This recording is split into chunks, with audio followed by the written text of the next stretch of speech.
Special day, ঠিক আছে। এটা আমি ফ্রাইড রাইস বানাবো, সবজি আর এটা চাল, এটা এটা চিলি পনির বানাবো।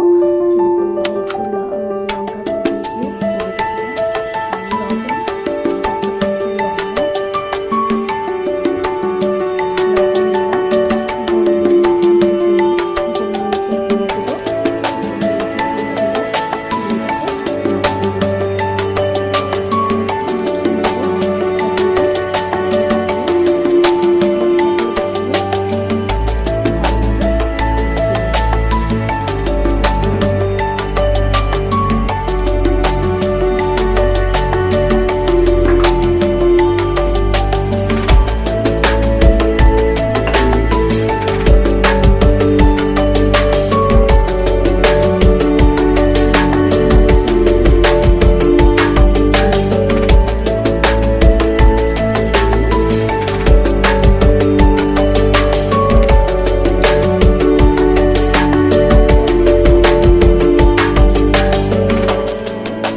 তেলটা দিয়ে দেওয়ার পরে গরম হওয়ার পরে